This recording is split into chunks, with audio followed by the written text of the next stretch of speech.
यहाँ छ a plus b whole square यसको बाइनोमियल थ्योरम गर्दाखेरि चाहिँ कम्बिनेसन अनि यहाँ यसको होल पावर भनेको यहाँ 2 छ स्क्वायर छ त्यही भएर यहाँ 2 हुन्छ अनि फर्स्ट 0 बाट सुरु हुन्छ हैन अनि यहाँ हाम्रो के छ अगाडि a छ a whole to the power मा 2 छ हैन त्यसपछि हाम्रो यहाँ हुन्छ b अब यहाँ नि र पछाडीको कोअर्डिनेट अब जे भनौं यसमा जति हुन्छ b को पावरमा पनि त्यति नै हुन्छ सी 0 भयो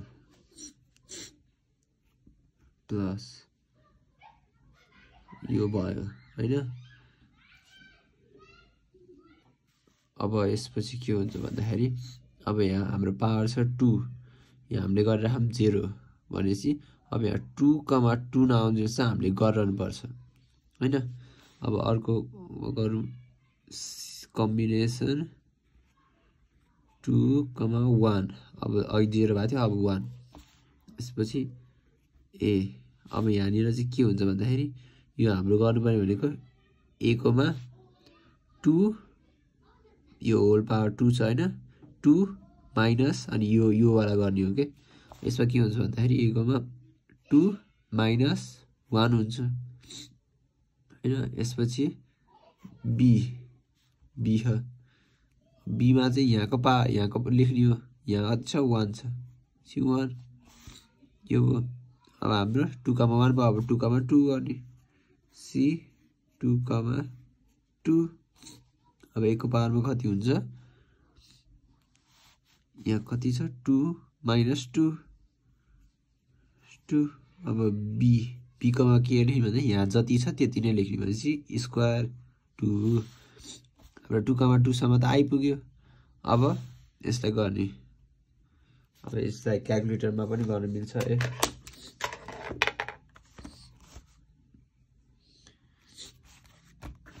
छिनै त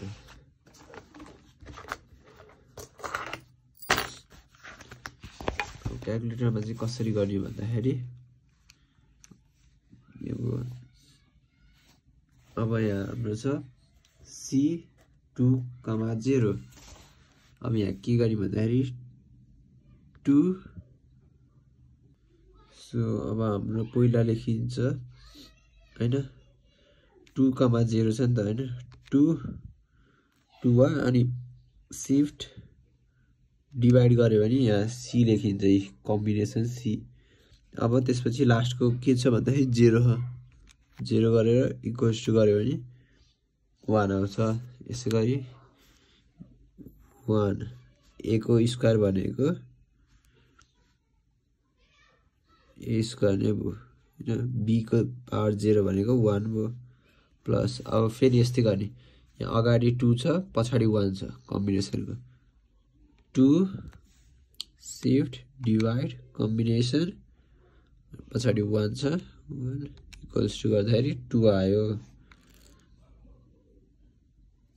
भनेपछि 2 a to the power 2 minus 1 भनेको 1 हो 1 लेख्नु पर्दैन b प्लस अब फेरि c कम्बिनेसन 2,2 2 शिफ्ट डिवाइड 2 दाखेरि 1 आयो अब यहाँ हुन्छ 1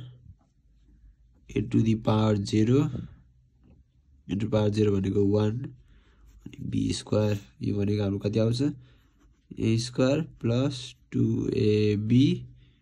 प्लस b स्क्वायर ये हो नि त हाम्रो formula a plus b whole square को a square plus 2ab plus b square यसरी निकालिन्छ